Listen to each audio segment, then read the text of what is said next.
नमस्कार मित्रांनो, मी सावित्रीबाई ज्योतिराव फुले या मालिकेच्या 1 एप्रिलच्या भागामध्ये आता ज्योती अजून सुद्धा इथे स्वयंपाकघरामध्येच असतो आणि आता सावित्रीला थोडीशी तरतरी आलेली असते आणि ती आता उठून इथे स्वयंपाकघरामध्ये ज्योतीजवळ येते आणि मालक अशी त्याला हाक मारते. तर तेव्हा ज्योतीसुद्धा लगेचच उठून तिच्याकडे बघतो आणि म्हणतो, अरे वा वा वा, आजारी माणूस मागे चालत आला सुद्धा, भाताच्या पेजेनं एवढी तरतरी आली. तर तेव्हा सावित्री नाही असं म्हणते. तर ज्योती विचारतो, मग कशाने आले तरतरी? तर तेव्हा सावित्री सांगते, तुमच्या बोलण्याने आली तरतरी. तेव्हा ज्योती तर तिच्याकडे बघतच राहतो आणि त्यानंतर सावित्री म्हणजे तिने आपल्या मागे काहीतरी लपवलेलं असतं आणि ती त्या ज्योतीकडं थोडंसं बघते आणि आपल्या मागे तिने पाटी लपवलेली असते आणि त्या पाटीवरती तिने चक्क मित्रांनो आरंभ असं लिहिलेलं असतं आणि ती पाटी आता ती ज्योतीला दाखवते आणि ते बघितल्यानंतर ज्योतीला तर खूप मोठा आश्चर्याचा धक्का बसतो आणि तो सावित्रीकडे आता बघतच राहतो. तर सावित्रीच्या आता डोळ्यात थोडंसं पाणी असतं आणि ती म्हणते, एक ध्यानात आलंय आता माझ्या, कधी ना कधी कुणाला तरी धाडस करावंच लागल.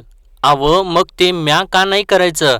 तर आता ते ऐकल्यानंतर ज्योती तर एकदम भारावून जातो आणि तो सावित्रीला म्हणतो, सावित्री, या जुन्या जगावर नवीन युगाची अक्षरं लिहिलीस तर अंध धर्मरूढींचे रीतिरिवाजांचे बांध फुटतील आणि नव्या विचारांचे ओजस्वी विचारांचे प्रवाह वाहतील, हे खात्रीशीर. असं त्यानं म्हटल्यानंतर आता सावित्रीसुद्धा थोडीशी हसू लागते आणि म्हणते, यामुळं हेच होईल, आजपासून ही सावित्री अक्षरांची, असं ती एका शब्दात मित्रांनो ज्योतीला सांगते आणि त्या शब्दातच त्या वाक्यातच सर्व काही दडून गेलेलं असतं आणि आता ज्योतीला सुद्धा तिचा खूप अभिमान वाटत असतो. आणि त्यानंतर मित्रांनो आता दुसऱ्या दिवशी सकाळी सावित्री आता स्वयंपाकघरामध्ये आलेली असते आणि ती सगळी काही आवरावर करत असते. इतक्यातच आता ज्योती तिथे येतो आणि तो सावित्रीला विचारतो, काय ग सावित्री, ही भांडी कशासाठी काढलीस आणि का पुसतेस? अभ्यास केला असतास? तर तेव्हा सावित्री म्हणते, अहो पण सांगितलेला अभ्यास झाला करून, जोडाक्षर बी गिरवली, दाखवू का? असं ती म्हणत असते. तर तेव्हा ज्योती थोडासा हसतो आणि म्हणतो, नको, मला कल्पना होतीच, म्हणून मी तुझ्यासाठी एक खास गोष्ट आणली आहे आणि बक्षीस म्हण हवं तर. आणि बक्षीस असं ऐकल्यानंतर सावित्री तर खूप खुश होते आणि म्हणते, बक्षीस, बघू बघू. आणि तेव्हा ज्योती तर तिच्यासमोर खाली गुडघ्यावरती बसतो आणि त्याने तिच्यासाठी चक्क फूल आणलेलं असतं आणि ते फूल बघितल्यानंतर सावित्री तर खूपच खुश होते आणि ते फूल लगेच आपल्या हातामध्ये घेते आणि म्हणते, किती सुंदर आहे, माझ्यासाठी आहे? तर तेव्हा ज्योती हो असं तिला सांगतो. तर तेव्हा सावित्री म्हणते, अव पण हे आपल्या मळ्यातलं नाही, कुठनं आणली? तर तेव्हा ज्योती म्हणतो, जॉन साहेबांच्या बंगल्यावरून सगुना आऊने कंद आणले होते, ते कंद मी आपल्या मळ्यामध्ये लावले आणि ही फुलं आली. तर तेव्हा सावित्री तर खूप खुश झालेली असते ती फुलं बघून आणि म्हणते, मी पुढच्या वेळी मळ्यात आली ना की मग ती बघीन.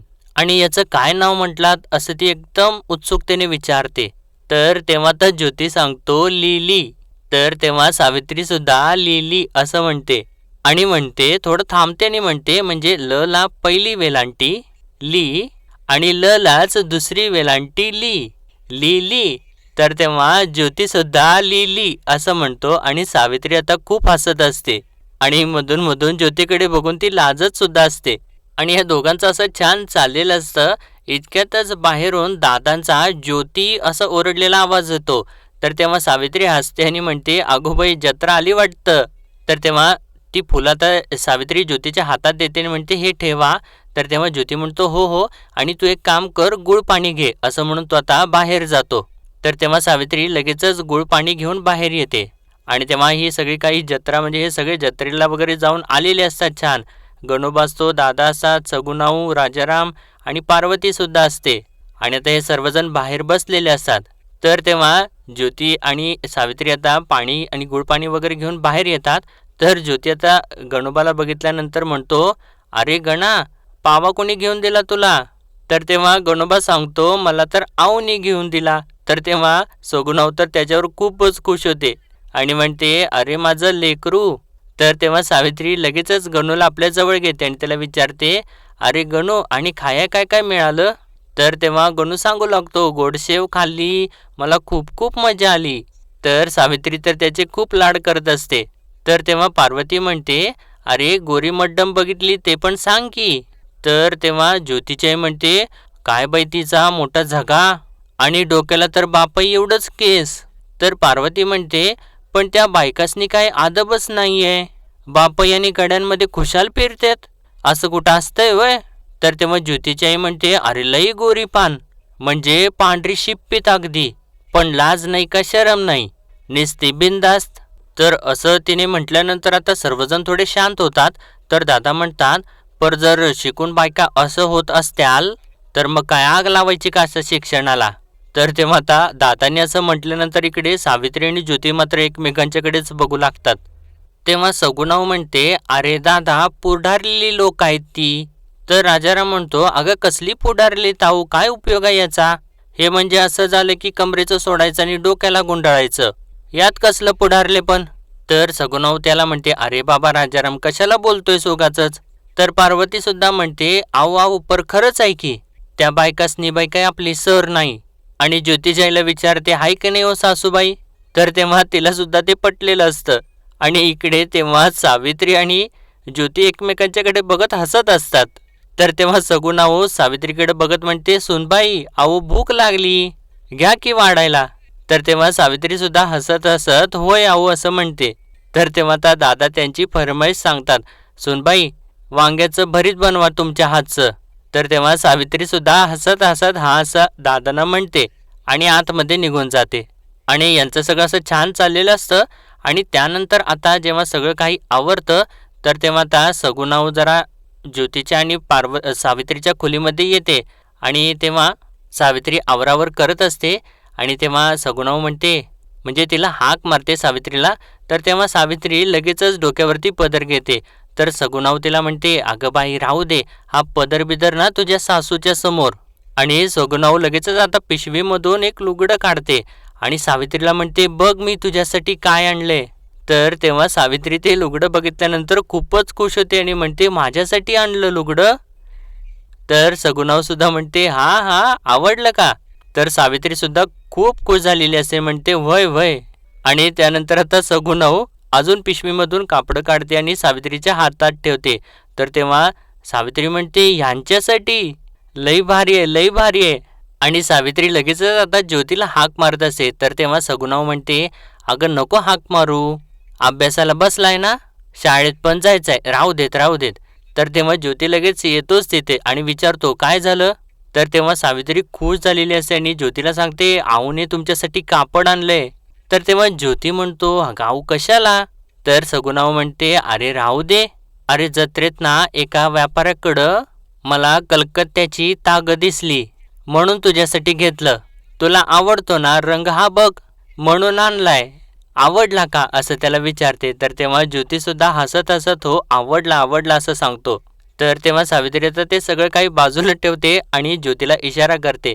आणि आता हे दोघे सुद्धा जोडीने सगुणावचा आशीर्वाद घेतात. आणि तेव्हा सगुणाव सुद्धा सुखी व्हा असा त्या दोघांना सुद्धा आशीर्वाद देते. तर सावित्री आता सगुणावला म्हणते, पर आऊ एक विचारू का. तर तेव्हा सगुणाव म्हणते, होय विचार की. तर सावित्री विचारते, तुम्ही जत्रेत त्या गोऱ्या मड्डमला भेटलात. तर तेव्हा सगुणाव म्हणते, हो अगं भेटले की. काय ग बाई देखणी होती ग, आणि अशी पिवळ्या रंगाने माखलेली, केवढी गर्दी तिच्या भोवती. आपल्या बायकांनाही तिला बघायचं होतं. आणि तुला तर दादांचं माहितीये, चला चला चला घाई करून निघालोच मग आम्ही. तर ते ऐकत असताना सावित्रीला तर खूप छान वाटत असतं आणि ती म्हणत असते, अगो बाई पण आऊ ते जत्रा म्हणजे त्या गोऱ्या बायकांना लय अप्रूप असेल ना. तर सगुणाऊ म्हणते, नाहीतर काय, जत्रेत एकटी फिरत होती, हळदीनं माखली होती, पण काय नाही त्याचं, बिनधास्त होती. आणि कोणी बाप्या बरोबर नाही, एकटीच फिरत होती. अशी दुकानात जायची, पैसे द्यायची आणि काय काय विकत घेत होती. अगं आमच्या मॅडम पण असंच करतात. आणि म्हणते, सावित्री याला म्हणतात स्वातंत्र्य. आपल्या स्त्रियांना आहे का हे स्वातंत्र्य. शिकल्या नाही तर स्वातंत्र्य पण नाही, बोलण्याचं पण नाही आणि फिरण्याचं पण नाही. पण त्या बघा बाई एकट्या फिरत होत्या आणि काय काय काय काय चाललं होतं बाई त्यांचं, आपल्याला करता येतं का असं. तर तेव्हा तर सावित्री तर शांतच झालेली असते आणि नाही असं म्हणत असे, म्हणजे तिला खूप सारे प्रश्न पडलेले असतात. तर तेव्हा आता ज्योती सावित्रीला टोमणा मारू लागतो. सगुणावला म्हणतो, स्त्रिया शिकल्या की हेही स्वातंत्र्य त्यांना मिळेल, पण आपल्याकडे शिक्षणाच्या धसक्याने बायका आजारी पडतात, मग ताप काढतात. तर तेव्हा आता सावित्री म्हणते, आऊ बघा की. आणि असं म्हटल्यानंतर आता ज्योती आणि सगुणाव तर मोठ्याने हसू लागतात. तर सगुणाव विचारते, आजारी पडलीस की काय? तर तेव्हा ज्योती सांगतो, हो आजारी पडली, मग माझाच अभ्यास झाला. चूल पेटवायचा, पेज बनवायचा, पेज भरवायचा. आणि असं म्हटल्यानंतर सावित्री लाजते आणि सगुणाव तर मोठमोठ्याने हसत असते आणि म्हणते, मला वाटलं खंडोबाच पावला, आता तुम्हा दोघांना जरा अभ्यास करायला वेळ मिळेल. तर तेव्हा ज्योती म्हणतो, कसलं काय? अगं तुझ्या खंडोबानं सेवा करून घेतली माझ्याकडून हिच्यासाठी. तर तेव्हा सगुणाव म्हणते, चांगलं आहे की, मग वाईट काय आहे त्यात? तर तेव्हा आता ज्योती म्हणतो, बरं चला शाळेला जायला मला उशीर होतोय, येतो मी. असं सांगून तो आता तिथून निघून जातो. तर आता सगुणाव विचारते, काय सूनबाई आवडलं का लुगडं? तर सावित्री ते लुगडं हातात घेते आणि सांगते, लय आवडलं. तर सगुणाव म्हणते, मग नेसा लगेच. तर तेव्हा सावित्री तर विचारते, कसं दिसते? तर तेव्हा सगुणाव म्हणते, छान दिसतंय ग माझी गौराई. आणि सावित्री तर खूप खुश झालेली असते. तर त्यानंतर आता ज्योती जेव्हा शाळेत पोहोचतो तर एक जणांना तो गुड मॉर्निंग करतो. तर तेव्हा ते ज्योतीला काही न बोलता म्हणजे गुड मॉर्निंग वगैरे न करता निघूनच जातात. तर ज्योती आता पुढे चाललेला असतो. तर तेव्हा त्याची ते दोन्ही मित्र सदाशिव आणि मोरोपंत येतात आणि तेव्हा ते ज्योतीला बघितल्यानंतर त्याला हाक मारू लागतात. तर तेव्हा ज्योतीसुद्धा लगेचच त्यांच्याजवळ जातो आणि विचारतो, काय रे काय झालं? तर तेव्हा सदाशिव म्हणतो, ज्योती अरे तुला माहिती आहे का काय झालं ते? तर तेव्हा ज्योती म्हणतो, नाही काय झालं? तर तेव्हा मोरोपंत सांगतो, अरे आपल्या शाळेचे माजी विद्यार्थी गोपाळ हरी देशमुख माहिती आहेत ना? तर तेव्हा ज्योती म्हणतो, हो. तर सदाशिव म्हणतो, जे 7वी अव्वल गुणांनी उत्तीर्ण झाले होते. तर तेव्हा ज्योती म्हणतो, बरं आलं लक्षात, त्यांचं काय? तर सदाशिव सांगतो, सरकारी मुन्सब पदासाठी त्यांची निवड झाली. तर ते ऐकल्यानंतर ज्योतीसुद्धा खुश होतो आणि म्हणतो, अरे वा वा, ही तर खूपच मोठी गोष्ट आहे. तर तेव्हा मोरोपंत सांगतो, अरे ₹80 ते ₹100 वेतन मिळणार. आणि का मिळू नये? अरे प्रांत विभागाच्या न्यायालय विभागाच्या न्यायाधीश पदाचा हुद्दा आहे तो. तर तेव्हा सदाशिव सांगतो, अरे ज्योती आज पुण्याच्या पेठापेठामधून साखर वाटली, शनिवार वाड्यासमोर सनई चौघडे वाजवले. तर तेव्हा ज्योती म्हणतो, वा वा छानच रे, त्यांनी पराक्रमच तेवढा मोठा केलाय. सनई चौघडे वाजायलाच हवेत आणि मुळात 7वी पास होणं कठीण आहे. तर तेव्हा सदाशिव म्हणतो, हो खरी गोष्ट आहे, हे 7वीत अव्वल गुण मिळवणे म्हणजे खाऊचे काम नव्हे, दिवस रात्र अभ्यास करावा लागतो. तर मोरोपंत म्हणतो, हो ना, आपण तर आत्ताच मेटाकुटीला आलोय. आणि तेव्हा ज्योती तर हसत असतो ते ऐकल्यानंतर आणि विचारतो, बरं हे गोपाळ देशमुख भेटतील कुठे? तर तेव्हा मोरोपंत सांगतो, महागणपतीच्या मंदिरात, तिथे त्यांचा गंगाधर शास्त्रींच्या हस्ते मोठा सत्कार समारंभ आहे. आणि ते ऐकल्यानंतर ज्योती म्हणतो, काय? आणि तो कसला तरी विचार करू लागतो. तर नेमका आता इकडे घराकडे एक जण आलेला असतो आणि बाहेर उभारूनच राजा, अरे राजा अशी हाक मारत असतो. तर तेव्हा राजाराम लगेचच बाहेर येतो आणि म्हणतो, पंत अरे या या या. आणि म्हणतो, राम राम, बोला काय सेवा करू? तर तेव्हा पंत म्हणतात, आज महागणपतीच्या मंदिरात सजावटीसाठी फुले पाठवा, असा निरोप आहे गंगाधर शास्त्रींचा. तर तेव्हा दादासुद्धा बाहेर आलेले असतात आणि ते ऐकल्यानंतर म्हणतात, सजावट? कोणची सजावट? म्हणजे कळलं पाहिजे नव देवा. तर तेव्हा पंत म्हणतात, सत्कार समारंभ आहे, हरिपंतांचा मुलगा गोपाळला मोठ्या हुद्द्याची नोकरी लागलीये, मोठी परीक्षा उत्तीर्ण झालाय, म्हणून त्यांचा सत्कार आयोजित केलाय. तर तेव्हा ते ऐकल्यानंतर राजाराम सुद्धा म्हणतो, वा वा वा, गोपाळ हरी म्हणजे ठाव आहे की मला, तेच ना ज्यांची लई शाळा झाली बघा. तर तेव्हा पंत म्हणतात, हो हो तोच तो. आणि आता ते सगळं काही इकडे सगुणाव आणि सावित्री सुद्धा ऐकत असतात.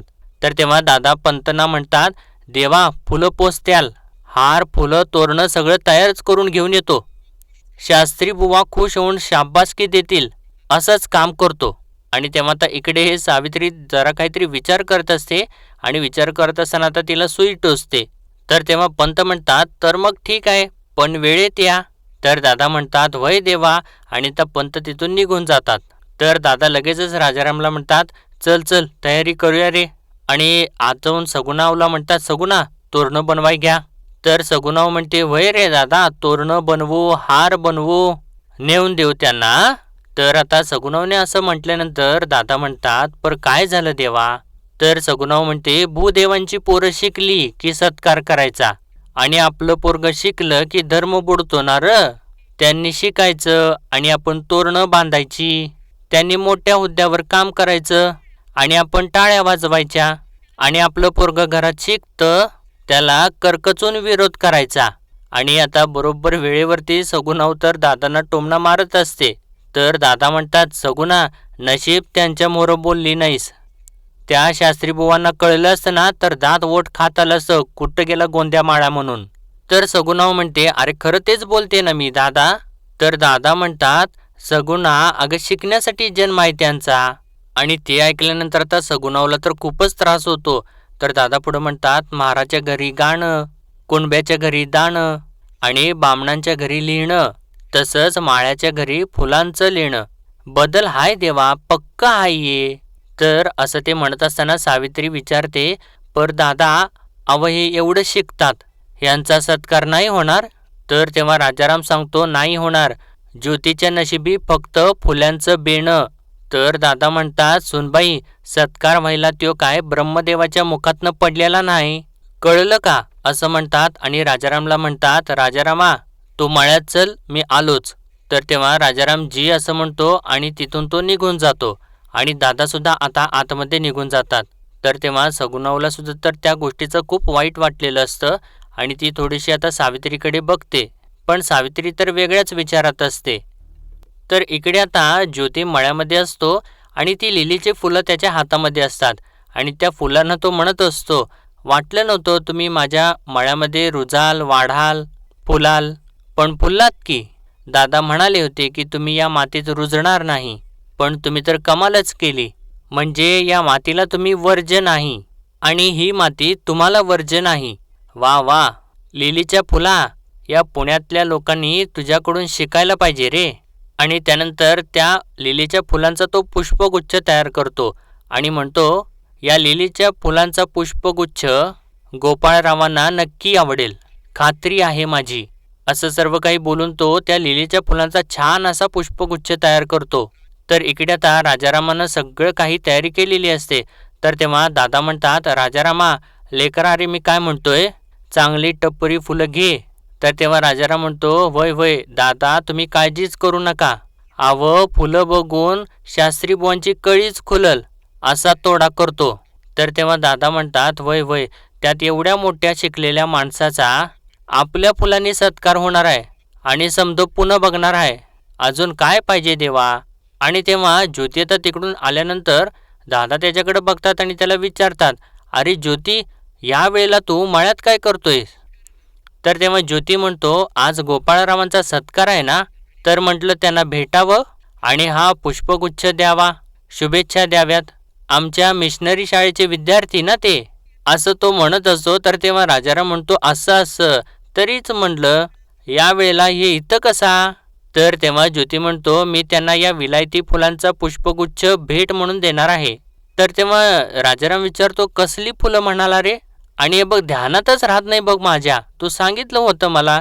आणि त्यानंतर विचार करून म्हणतो आ लिली लिली. तर तेव्हा दादा म्हणतात बरं ज्योती तू आता आलायस तर फुलं तोडाय जरा मदत कर, काय हार आणि तोरणं समद तयार करूनच मंदिरात घेऊन जायचं आहे. तर तेव्हा ज्योती म्हणतो येतो मी मंदिरात येतो, फुलं तोडतो आणि त्याचा हार बी बनवतो, म्हणजे मी तयार केलेल्या फुलांचा हार त्या न्यायाधीशांच्या गळ्यात जाणार असेल तर हे केवढं मोठं भाग्य आहे. बरं अण्णा मी जातोय तर तू येऊ नको, तू आराम कर. तर तेव्हा राजाराम म्हणतो वय वय चालल, पर ऐक पण सजावट एकदम देखणी आणि येळत व्हायला पाहिजे. तर तेव्हा ज्योती म्हणतो अरे अण्णा आता तू बघच, गंगाधर पंत भेटल्यानंतर तुला म्हणतील की ज्योतीनं या समारंभाची शोभा वाढवली म्हणून. तर तेव्हा राजाराम म्हणतो हां मला बी हेच पाहिजे तुझ्याकडनं. आणि काय नाव म्हणाला लिलीची फुलं, ही लिलीची फुलं त्या गोपाळरावाला आवडतील का. तर तेव्हा ज्योती म्हणतो हो नक्की आवडतील, पण हा पुष्पगुच्छ कसा जमला ते जरा सांग मला. तर तेव्हा राजाराम तो पुष्पगुच्छ बघतो आणि म्हणतो, अरे एकदम पक्कड केलाय सर. तर तेव्हा ज्योती तर हसतच असतो. तर दादा म्हणतात, बरं ज्योती आता बोलत बसू नका, चला उरकत घ्या देवा, कामं आपल्याला लई आहेत. असं म्हटल्यानंतर आता हे दोघं सुद्धा कामं करायला निघून जातात. तर नेमका आता इकडे गंगाधर शास्त्री महागणपतीच्या मंदिरात येतात आणि सगळं काही बघितल्यानंतर त्या हेरमला बोलवतात आणि म्हणतात, हेरंब हे काय अजून सजावट झाली नाही? अरे आता गोपाळ पोहोचेल, ते पाहुणे येतील, त्यांच्या देखत करणार आहात का सजावट? तर हेरंब सांगतो, अहो शास्त्री बुवा, पण अजून फुलं आली नाहीत. तर तेव्हा गंगाधर शास्त्री म्हणतात, याचा अर्थ तो गोंद्यामाळी अजून पोचला नाही. तर एक काम कर, तू जाऊन बघ कुठे वाटेत अडकलाय का बघ, जा जा. तर तेव्हा हेरंब चाललेला असतो आणि समोर बघतो तर आता दादा तिथं आलेले असतात आणि तेव्हा ज्योती आणि बाकी सर्व सुद्धा त्यांच्यासोबत असतात. तर तेव्हा दादा गंगाधर शास्त्रींना रामराम देवा असं म्हणतात. तर तेव्हा गंगाधर शास्त्री दादांना, अरे किती वेळ गोंद्या असं म्हणतात. तर तेव्हा दादा म्हणतात, वेळ झाला पदरात घ्या. तर तेव्हा गंगाधर शास्त्री म्हणतात, अरे केवढ्या मोठ्या माणसाचा सत्कार आहे, कल्पना तरी आहे का तुला? तर तेव्हा दादा म्हणतात, वय देवा, समधी तयारी करूनच आलोया, तोरणं बांधायचं, मोर फुलझडा ठेवायचे की मग झालं. आणि ज्योतीला म्हणतात, चल चल चल लवकर चल. आणि आता हे सगळेजण लगेचच आवरावर करू लागतात. तर तेव्हा गंगाधर शास्त्री म्हणतात, सगळी सजावट चोख करून घ्या असं म्हणून त्या हेरंबला वगैरे सांगतात आणि ते आता तिथून निघून जातात. आणि त्यानंतर आता सगळी काही सजावट वगैरे पूर्ण होते आणि आता हे सगळेजण मिळून गोपाळची वाट बघत असतात. तर तेव्हा गंगाधर शास्त्री म्हणतात, अजून आला कसा काय नाही हा गोपाळ? आणि एवढ्यातच गोपाळ आता तिकडून येतो. तर तेव्हा एकजण म्हणतो, गोपाळ हरी आले. आणि त्यानंतर गोपाळ आता समोर येतो. तर तेव्हा गंगाधर शास्त्री त्याला नमस्कार करतात आणि म्हणतात, ये गोपाळ ये, तुझं स्वागत आहे. आणि तेव्हा सर्वजण टाळ्या वाजवतात आणि गोपाळ आता आतमध्ये येतो. आणि तेव्हा ज्योतीसुद्धा तिथे असतो आणि मोरोपंत आणि सदाशिवसुद्धा तिथं असतात. आणि त्यानंतर आता सर्वजण बसतात. तर आता गंगाधर शास्त्री म्हणू लागतात, आज आपण याच ठिकाणी सर्वजण जमलो आहोत, त्याचे कारण सर्वांना माहीतच आहे. आजचा दिवस हा सुवर्ण अक्षरांनी लिहून ठेवण्यासारखा आहे. आज या मंदिरात गोपाळ हरिपंत सिद्धये या बुद्धिमान अभ्यासू मुलाचा सत्कार करण्यासाठी आपण इथे जमलेलो आहोत. आणि असं त्यांनी सांगितल्यानंतर आता सर्वजण टाळ्या वाजवू लागतात. आणि ज्योती तर त्या आपल्या हातातल्या पुष्पगुच्छाकडे बघत असतो. आणि मित्रांनो, आजचा भाग इथेच संपतो आणि पुढील भागामध्ये आपण पाहणार आहोत, ज्योती आता सगळ्यांच्या समोर गंगाधर शास्त्रींना आव्हान देतो. म्हणतो, मी इंग्रजी 7वीची परीक्षा अव्वल गुणांनी पास होऊन दाखवेन. तर तेव्हा गंगाधर शास्त्री म्हणतात, नापास झालास तर वर्षभर माझे पाय धुवावे लागतील. तर तेव्हा ज्योतीसुद्धा मंजूर असं त्यांना सांगतो. आणि त्यानंतर जेव्हा हे सगळं काही तो घरी येऊन सावित्रीला सांगतो, तर तेव्हा सावित्री अंकलिपी जी असते ती कापडामध्ये परत बांधते आणि ज्योतीला म्हणते, आता माझं शिक्षण बंद. तर तेव्हा ज्योती म्हणत असतो, सावित्री अगं?